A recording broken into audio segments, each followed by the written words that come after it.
নমস্কার, কেমন আছেন সবাই? মামনস কিচেনের নতুন আরেকটা ব্লগে আপনাদেরকে অনেক অনেক স্বাগত জানাই। আজকে আমি বানাবো পমফ্রেট কারি বা পমফ্রেট মাছের ঝাল। রেসিপিটি খুবই টেস্টি হয়। প্রথমেই আমি দুটো পমফ্রেট মাছকে কেটে বেছে নিয়ে ভালো করে ধুয়ে নিয়েছি। মাছের ভিতরে যাতে মশলাগুলো খুব ভালোভাবে ঢুকতে পারে সেই জন্য আমি একটা চাকুর সাহায্যে মাছগুলোকে একটু করে চিড়ে দিচ্ছি। এবার এর মধ্যে লবণ, হলুদ এবং সামান্য একটু পাতিলেবুর রস দিয়ে মাছটাকে মাখিয়ে রাখবো।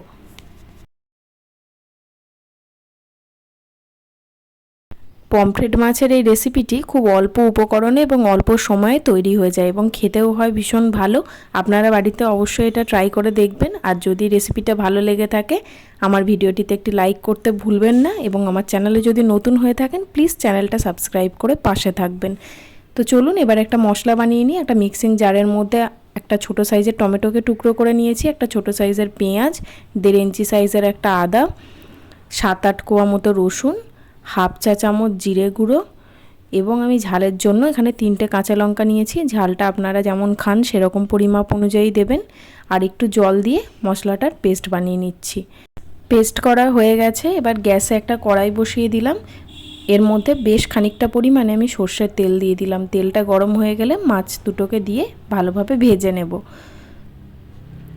পমফ্রেট মাছ যেহেতু সমুদ্রের মাছে একটু নোনা ব্যাপারটা থাকে, সেই কারণে যখন আপনারা রান্না করবেন লবণটা একটু বুঝে দেবেন।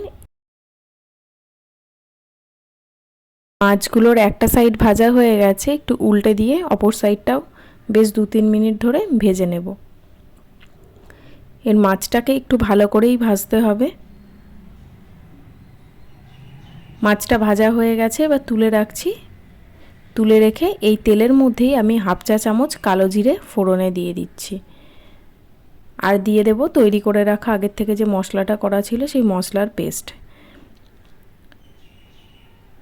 সব কিছু দিয়ে ভালোভাবে বেশ 2-3 মিনিট মতো একটু নাড়াচাড়া করে নিচ্ছি। এবার এর মধ্যে আমি দিয়ে দেবো হাফ চা চামচের থেকেও সামান্য একটু কম হলুদ গুঁড়ো, হাফ চা চামচের থেকেও সামান্য একটু কম পরিমাণে লবণ, হাফ চা চামচ ধনে গুঁড়ো এবং হাফ চা চামচ কাশ্মীরি লঙ্কার গুঁড়ো।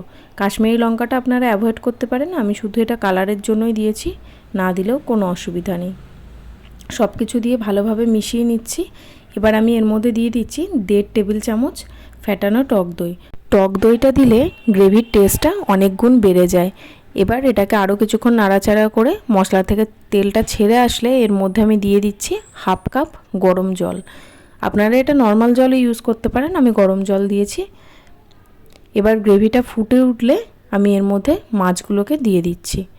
মাছগুলো দিয়ে 4-5 মিনিট মতো ঢাকা দিয়ে আমি রান্না করে নিচ্ছি। 5 মিনিট পরে আমি ঢাকা খুলে এর মধ্যে দিয়ে দিচ্ছি 1 টেবিল চামচ মতো কুচনো ধনেপাতা।